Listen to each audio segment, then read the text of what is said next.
지난주에는 저희가 담임 목사의 그 위임 예식이 있었고, 그리고 오늘은 안수 임직 예식이 있습니다. 연속 2주 동안 사람을 세우는 그런 지금 식들이 진행이 되고 있는데요. 이런 위임식이나 안수 임직식에서 보통 목사님들이 나오셔서 이렇게 권면이나 축사 말씀을 해주시죠. 그래서 제가 말씀을 묵상하면서 혹시 사도 바울이 저희 교회에 와서 권면을 하신다면, 우리가 초청해서 그분의 권면을 듣는다면 우리 사도 바울 선생님께서는 우리에게 어떤 본문으로 권면을 해 주실까라고 생각하면서 묵상하다가 오늘 본문을 선택하게 됐습니다. 그래서 오늘 이 본문은 그냥 이 말씀 속에서 우리 임직하시는 분들, 그리고 또 그리고 듣는 모든 분들이 함께 주님께서 우리에게 권면하신다라고 하는 의미로 들으시면 좋을 것 같아요. 1절 말씀 보니까 내 아들아, 그러므로 너는 그리스도 예수 안에 있는 은혜 가운데서 강해라 라고 되어 있습니다. 디모데를 세워주시면서 내 아들아 라고 되어 있습니다. 사실은 디모데가 실제 혈육의 아들은 아니죠. 그런데 지금 바울은 디모데를 향해서 너는 나의 영적인 아들이다. 그리고 아들에게 하듯이 내가 너에게 이야기를 한다. 아버지가 아들에게 권면을 주는 권면은 아주 중요한 것, 아주 귀한 것, 그리고 최고로 좋은 것들을 얘기할 수밖에 없는 것이죠. 그래서 지금 그 아들에게 하는 마음으로 이렇게 얘기를 합니다. 그러면서 어떻게 얘기하냐면 너는 그리스도 예수 안에 있는 은혜 가운데서 강해라 라고 되어 있어요. 그리스도 예수 안에 있는 은혜. 여러분 참 뭐니 해도 은혜가 우리를 강하게 합니다. 은혜가 우리를 스포일시키거나 연약하게 하는 게 아니라 놀랍게도 은혜는 우리의 속사람을, 우리의 영혼을, 우리의 심령을 강하게 해서 그로 말미암아 우리의 정신도, 우리의 마음도, 그리고 우리의 몸까지도 회복시키는 그러한 능력이 있어요. 그래서 은혜 속에서 강해라 라고 얘기를 하는데, 그 은혜가 어디 있냐면 우리 주 예수 그리스도 안에 있어요. 우리 주 예수 그리스도로부터 나오는 은혜, 그 은혜가 너를 강하게 할 것이다 라고 얘기하고 있어요. 우리 주 예수 그리스도로부터 어떤 은혜가 나오냐면 우리의 죄를 깨닫게 하는 은혜도 나오고, 우리가 회개하게 하는 은혜도 나오고, 하나님의 사랑을 깨닫게 하는 은혜도 나오고, 우리를 변화시키는 은혜도 나오고, 우리를 회복시키는 은혜도 나오고, 상처가 치유되는 은혜도 나오고, 공동체가 하나가 되는 은혜도 나오고, 그로 말미암아서 하나님 나라가 임하게 되는 은혜도 나오고, 악한 마귀 권세가 깨치는 은혜도 나오고, 헛된 생각과 허망한 생각들이 없어지는 은혜도 나오고, 진리로 꽉 채우는 은혜도 나오고. 계속 얘기할 수 있어요. 계속 얘기할 수 있어요. 계속 얘기할 수 있어요. 한번 시켜보실래요? 어디까지 하나? 아무도 안 말려갖고 제가 계속하고 있잖아요. 왜 그러냐면요, 예수님이 은혜의 원천이셔서 그래요. 그 예수님이 은혜의 원천이시고 그 예수님으로부터 그 은혜가 흘러나오는데요, 은혜를 헬라어로 카리스라고 하거든요. 선물이라는 뜻이에요.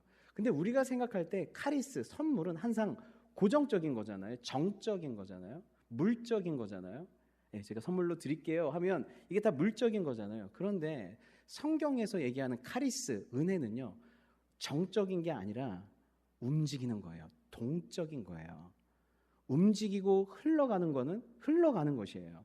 그래서 예수 그리스도로부터 나와서 우리에게로 흘러 들어오는 어떤 운동력이고 어떤 힘이고 어떤 능력이에요. 그래서 그 은혜가 우리 가운데로 흘러 들어오면 그 은혜가 내 생각을 바꾸고 마음을 바꾸고 성품을 바꾸는 그러한 일들을 하고, 그 은혜가 또 나로부터 다른 사람에게 흘러가요.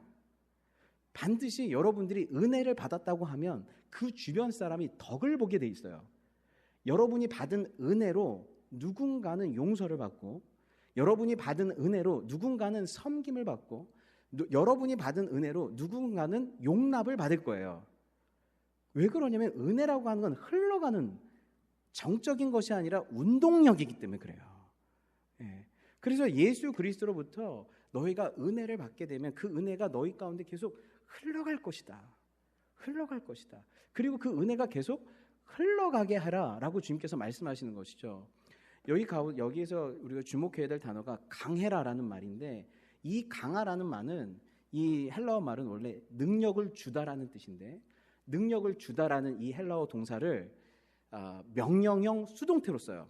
그러니까 능력을 주는 것을 수동태로 쓰면 능력을 받아라 이런 뜻이고, 이게 현재형이기 때문에 계속해서 능력을 받아라 이런 뜻이에요.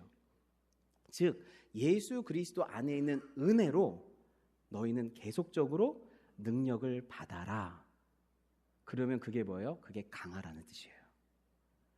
예, 여러분 어느 누구도요 내 안에 있는, 오직 내 안에 있는 것들로 다른 사람을 퍼주면요 3번 이상 다른 사람 용납하기 힘들어요. 3번 이상 참아주기 힘들어요. 심지어 배고프고 뭐 컨디션 안 좋으면 2번도 힘들어요. 예.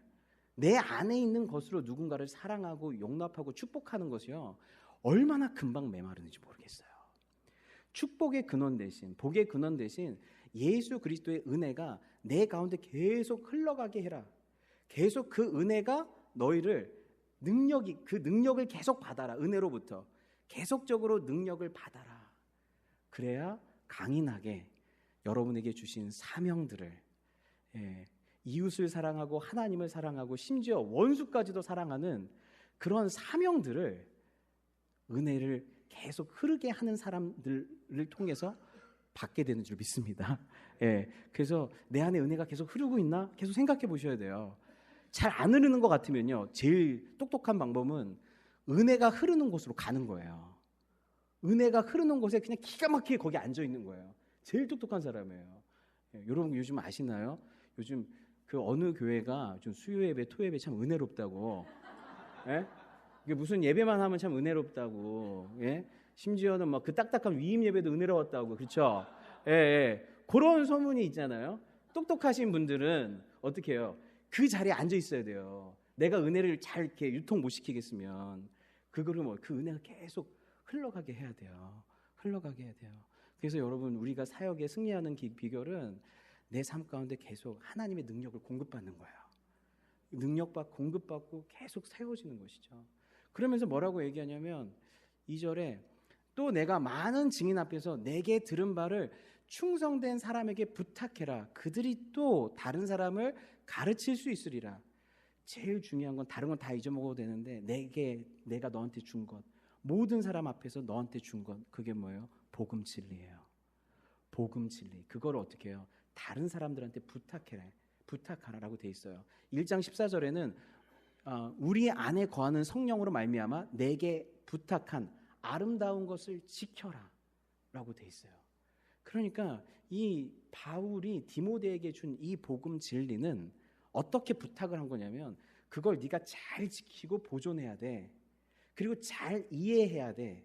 그리고 그것을 네 안에서 잘 흡수하고 잘 섭렵해서 그거를 다른 사람에게까지 잘 전달해야 돼 라고 얘기하고 있어요. 이걸 뭐라고 그래요? 전수라고 그래요. 복음은 내가 알고 있는 어떤 진리를 머릿속에서 이해해서 내 입으로 내뱉어서 그로 하여금 예수 믿게 하는 그런 식으로 전달되지 않아요. 복음은 전수가 되는 거예요.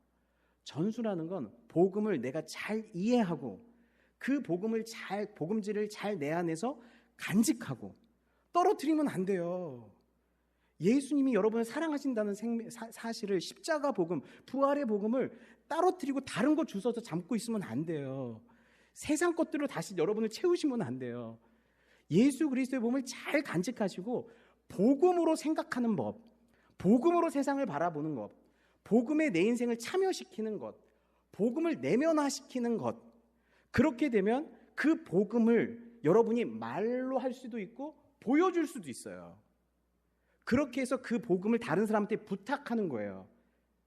여기까지의 과정을 전수라고 하는 거예요.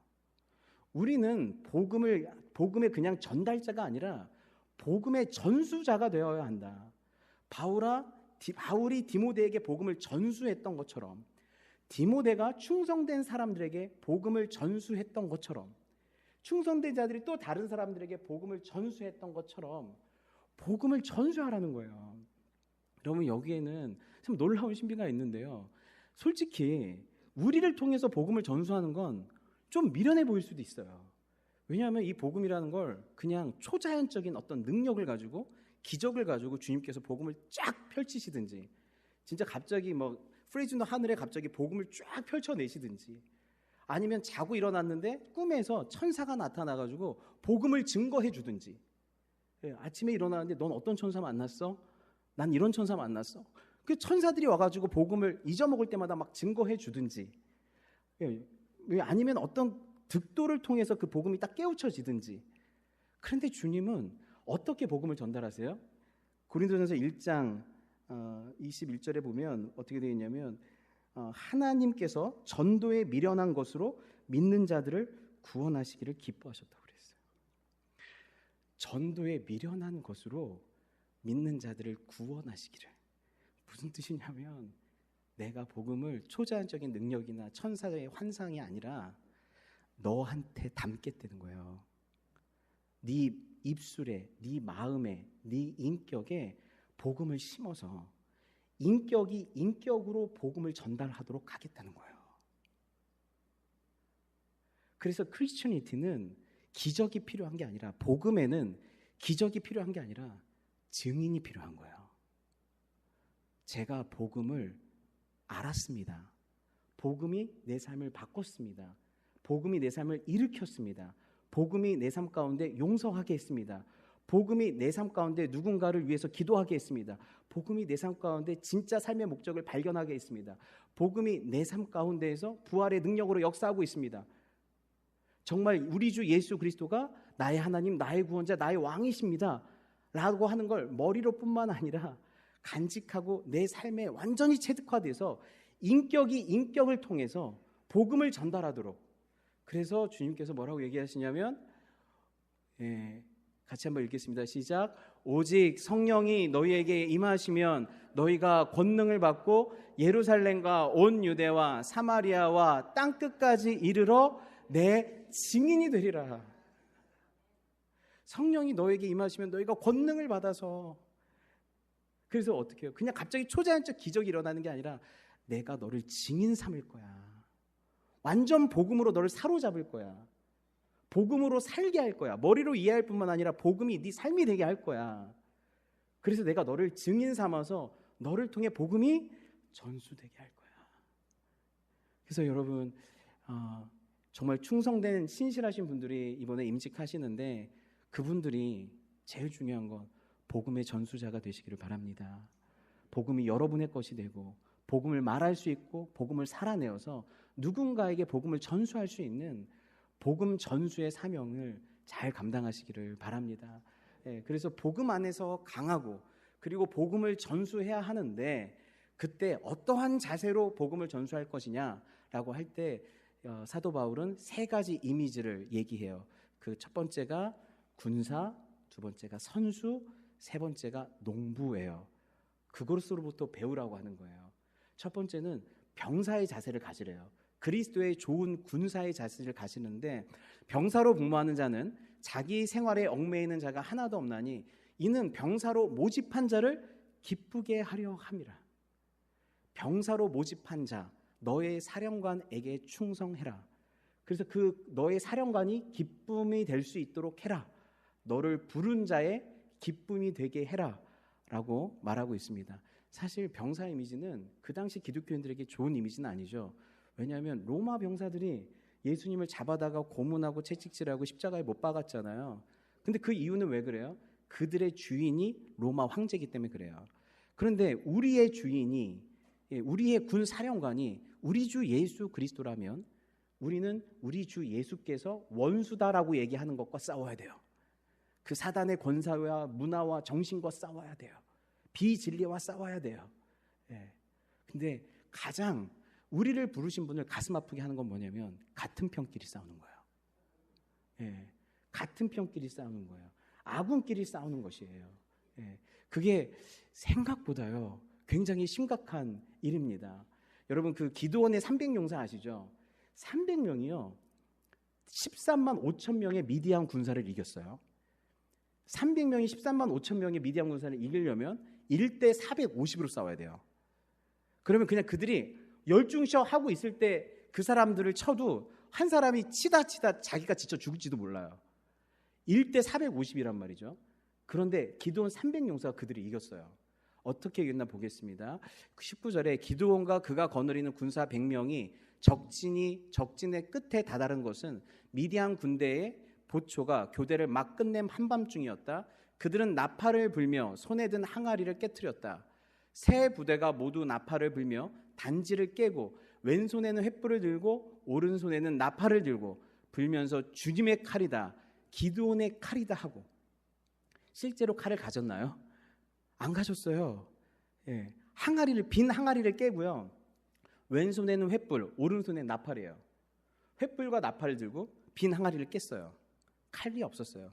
기드온의 칼이다 그랬어요. 그랬더니 22절에 300명이 나팔을 불 때에 주님께서 모든 적들이 저희들끼리 칼로 치게 하셨다. 적군은 도망하여 스레라의 베시다와 또 답바에 가까운 아벨 무홀라의 경계선까지 후퇴하였다. 그리고 15,000명 외에 12만 명이 죽어요. 저희들끼리 칼로 치게 했다. 이게 정말 너무 큰 승리의 경험인데요. 저는 이 승리가 반대로 교회에 역사하고 있다는 것에 굉장히 가슴이 아파요. 반대로요. 예. 많은 그리스도인들이 제자 훈련을 받아요. 그리고 말씀 훈련도 철저하게 받아요. 기도 훈련도 열심히 받아요. 그렇게 열심히 받아가지고요, 자기들끼리 싸워요. 예. 자기가 갖고 있는 그 아주 열심히 공부했던 그 성경 말씀으로, 예, 세상에 나가서 비진리아와 싸우고 비복음과 싸우는 게 아니라, 예, 같은 성도들끼리 싸워요. 예, 기도한 영성을 가지고 정죄해요. 제자 훈련 해가지고 그걸 가지고 또 정치를 해요. 이런 일들이 있는 거예요. 그러면 어떻게 해요? 같은 뼈끼리 싸우면 아무리 많아도, 하나님께서 아무리 한국교회에 수백만 수천만의 사람을 주어도요, 같은 뼈끼리 싸우면 300명이 아니라 그냥 죽는 거예요. 같이 다 흩어지는 것이죠. 예. 여러분, 마귀가 이걸 이용하고 있어요. 마귀는요, 우리를 요란하게 해요. 항아리를 깨요. 요란하게 만들어요. 예. 그들이 갖고 있는 건 나팔과 뭐예요? 한 손이 뭐였죠? 예, 횃불도 타다 없어지는 횃불밖에 없어요. 예, 무슨 없어지지 않는 불로 싸우는 것도 아니에요. 그런 걸로 우리 마음을 막 요란케 해가지고 우리끼리 싸우다가 여기 열심히 훈련한 대군이 순식간에 전멸하는 거예요. 여러분, 교회가 망하는 길은 너무 쉬운 거예요. 그냥 우리끼리 싸우면 돼요. 예, 실제로 많은 공격이 있어요. 그 많은 공격 중에 하나는 나와 함께 싸우는 병사는 격투가가 아니에요. 격투가는 혼자 싸우는 사람이지만 군사는 함께 싸우는 사람들이에요. 동지들과. 근데 동지들끼리 싸우면 답이 없는 것이에요. 그래서 주님께서 우리에게 기뻐하시는 건 뭐냐면, 네 적이 누군지, 너와 함께 싸울, 함께 생명을 나눈 동역자는 누구인지. 그래서 저는 계속 기도했어요. 하나님, 저 혼자 싸울 수가 없습니다. 목사 혼자 열심히 한다고 되는 것도 아닙니다. 함께 싸울 수 있는 동역자를 주십시오. 예. 다윗 왕이요, 어마어마한 싸움에 능한 같은 군사들이 있었어요. 그들과 함께 싸워서 승리한 줄을 믿습니다. 그래서 여러분, 우리는 동역자예요. 함께 싸우는 자라는 걸 항상 인식하셔야 되고, 함께 세우는 자가 되시기를 간절히 바랍니다. 그리고 자기 생활에 얽매이지 말래요. 군인들은 자기 생활에 매이지 말아라. 우리 일상을 다 살아야 돼요. 그런데 매여서는 안 돼요. 거기에 매여서는 안 돼요. 예, 그래서 하나님 나라와 하나님의 부르심에 최우선을 두지 않으면 우리는 다시 일상 속에 살면서 거기에 또 얽매이게 돼요. 그래서 베드로후서 2장 20절에 만일 그들이 우리 주 대신 구주 예수 그리스도를 알므로 세상의 더러움을 피한 후에 다시 그 중에 얽매이고 지면 그 나중 형편이 처음보다 더 심하리라 라고 되어 있어요. 여러분, 여기서 기억하셔야 될 건요, 절대로 형편에 따라서 신앙생활을 하시면 안 돼요. 내 형편에 따라 지금은 제가 좀 몸이 아프니까요. 지금은 제가 조금 바쁘니까요. 지금은 제가 뭘 해야 되니까요. 지금은 애가 크니까요. 아니면 지금 내가 뭘 뒷바라지를 해야 되니까요. 우리 이유 없는 사람은 아무도 없어요. 다 형편이 있어요. 근데 형편에 따라 신앙생활을 하다 보면 그 형편에 더 많이 매이게 돼요. 더 많이 하나님을 열심히 따를 수 없는, 신실할 수 없는, 사명 감당할 수 없는 수많은 이유에 또 얽매이게 돼요. 그래서 여러분, 형편에 따라 얽매이는 신앙생활이 아니라 우선순위를 주님께 두어야 돼요.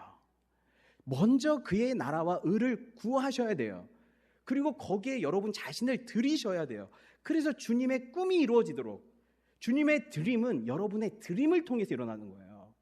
그러니까 여러분이 거기에다 먼저 우선순위를 안 두리면요, 계속 나중 형편이 내가 주님을 못 섬길 수밖에 없는 이유들이 가득가득 채워질 수밖에 없는 것이죠. 제가 최근에 되게 감동받는 건 자꾸 집사님들이 주중에 와요.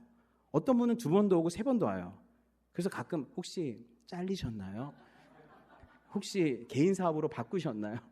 아니래요. 진짜 올해는 더 바쁘대요.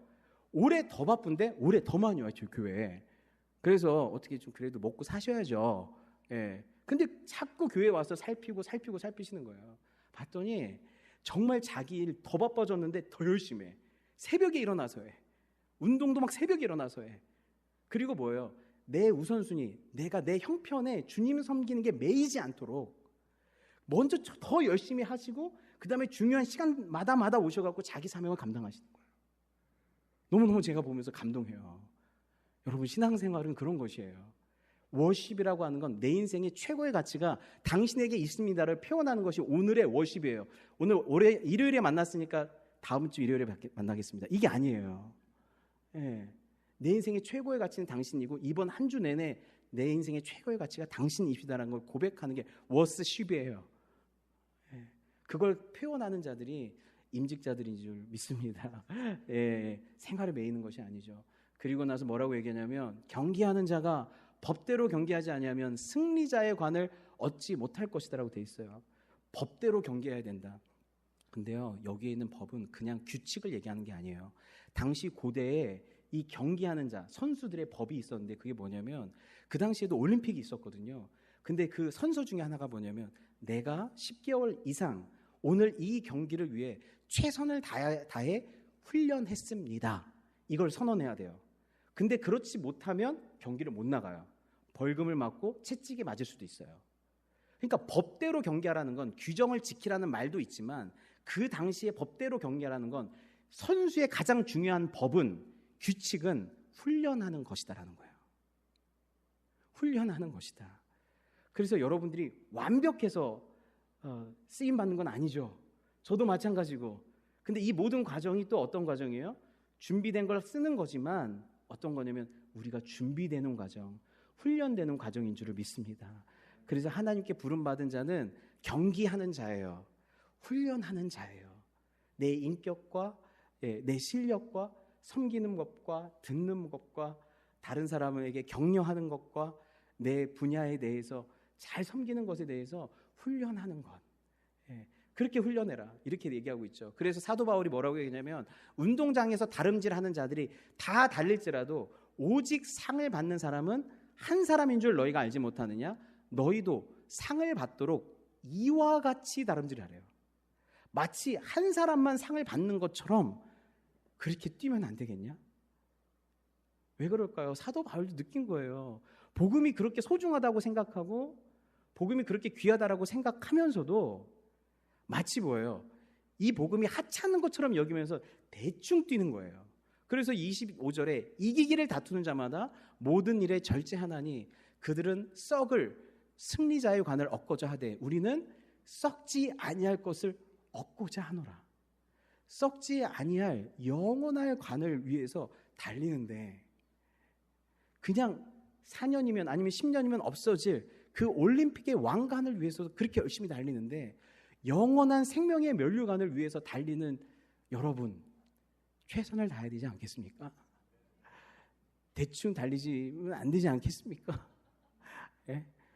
제 일부 예배 때도 잠깐 얘기했는데, 제가 처음 이제 청빙 받았다고 하니까 덴버에서 저를 되게 아꼈던 목사님 중에 한 분이 저한테 조언을 해주셨어요. 임채영 목사, 가면 장기 레이스야. 알지? 목계 장기 레이스인 거. 그러니까 천천히 뛰어. 그리고 조금씩 풀어줘. 본인 안에 지금 많이 뭐가 준비됐다고 그러는데 한꺼번에 다 풀어내지 말고 조금씩. 그래서 작년보다 좀 나으시네요. 네, 재작년보다 또 더 열심히시네요. 뭐 인사이트가 더 있네요. 약간 이렇게 가라는 거예요. 근데 제가요 뒤 돌아보니까 다 퍼준 것 같아 벌써. 선한 게 별로 아직 다 퍼준 것 같은 거예요. 한 3개월 때 저 느꼈어요. 거의 다 퍼준 것 같다. 3개월 때 느꼈어요. 근데 하나님 저 어떡하죠? 다음 주에 설교는 또 뭘로 하고 제자 훈련을 어떻게 하고 그런 마음이 드는데 주님이 전에 그런 마음을 주시는 거예요. 예수를 믿는다는 건 그 안에 생수의 강이 흐른다는 거 아니냐. 생수의 샘이 흐른다는 거 아니냐. 인색하지 마라. 할 수 있는 대로 다 퍼주면 생수의 샘이 올라오지 않겠냐. 예. 그래서 한 주 한 주 저는 놀래고 있어요. 할 말이 있다는 게 지금 놀라고. 예. 여러분들이 여전히 은혜를 받고 있는 게 놀래고, 놀라는 거예요. 그러니까 여러분 너무 몸살이지 마세요. 주님 나라를 위해서 한번 뜨겁게, 다른 박질 승리의 간을 위해서, 영원한 승리의 간을 위해서 다른 박질 그 맞냐? 정말 그렇게 달려가라라고 얘기를 하고 있습니다. 이상한 대로 향방 없이 갑자기 역주행하지도 말고 오른쪽으로 가지도 말고, 그리고 끝까지 그렇게 가라라고 얘기하고 있어요. 마지막으로는요. 수고하는 농부가 곡식을 먼저 받는 것이 마땅하다 이렇게 돼 있어요. 수고하는 농부, 열심을 내는 농부. 여러분 농부는요 아침부터 저녁까지 계속 수고해야 돼요. 그리고 봄, 여름, 가을, 겨울 계속 수고해야 돼요. 성실하지 않으면 농부가 돼서는 안 돼요. 농부는 계속 수고하는 거예요. 근데 그 중에 결실이 있는 것이죠. 근데 여기 얼마나 감사해요. 이게 왜 이게 감사하냐면 첫 번째 먼저 받는 것. 가장 첫 번째 결실은 가장 감사하고 기쁜 어떤 것이거든요. 그들이 가장 큰 기쁨을 주겠다. 농부처럼 성실하게 하나님 나라를 위해서 성실하게 했던 끝까지 감당했던 자에게 먼저 곡식을 주겠다. 먼저 감격과 감동을 주겠다라고 주님께서 얘기를 하는 거예요. 그러니까 이 기쁨과 감사가 땅의 주인이 아니라 어떤 사람? 땀의 주인. 땅의 주인이 아니라 땀 흘린 자에게 진짜 기쁨과 감격이 있을 거야 라고 얘기하는 거예요. 전쟁터에서 전쟁하는 걸 TV로 보고 응원하는 사람과 전쟁 한 복판에서 싸우는 전사들, 그 둘 중에 승리했을 때 누가 더 기쁠까요? 싸운 병사들이에요. 밖에서 월드컵 응원하는 사람과 그 안에서 달리고 있는 손흥민하고 누가 더 월드컵에서 우승하면 기쁠까요? 손흥민이에요. 선수예요. 결실을 그냥 돈 주고 사 먹는 사람하고 농부가 첫 결실을 얻었을 때의 그 기쁨, 똑같은 첫 과실을 먹었을 때 정말 애지중지하고 아침부터 저녁까지 수고해서 열매를 얻었을 때 그 첫 열매를 받는 농부와 그냥 돈 주고 사 먹은 사람하고 누가 더 큰 기쁨이 있겠습니까? 농부에게 있다라고 얘기하는 거예요. 그래서 제가 위임 예배 끝나고 나서 이제 한시름 놨겠다. 이제 큰 고비 넘었다. 이제 좀 쉴 수 있을까? 했는데 또 수요 예배와 토요 예배와 장로 예배와 또 임직식과 막 오는 거예요. 또 오는 거예요. 우리 집사님들도 이제 큰 임직 예배 끝났으니까 이제 음식하는 거 좀 쉴까 싶은데 또 음식 우리 목장도 이제 끝났다 싶은데 또 했고 그래서 주님의 사역을 농부처럼 해야겠다라는 생각을 했어요. 이벤트 하듯이 말고 그냥 농부처럼 성실하게 해야겠다. 아침부터 저녁까지 원래 그렇게 하는 것처럼. 그런데 그렇게 농부처럼 성실하게 끝까지 주님의 일에 힘쓰고 땀 흘린 여러분에게 첫 곡식, 가장 큰 기쁨, 가장 큰 감사가 여러분에게 있을 줄을 믿습니다. 우리 주님이 그래서 여러분을 통해 너무너무 기뻐하는 거예요. 여러분 여기 오기까지, 여기 있기까지 주님께서 함께 싸워주셨고, 주님께서 농부가 되어주셨고, 주님께서 함께 띄워주셨어요. 그래서 여러분들이 여기 있기까지 누가 가장 기뻐하는 거냐면요, 우리 예수님이 가장 기뻐하시는 거예요.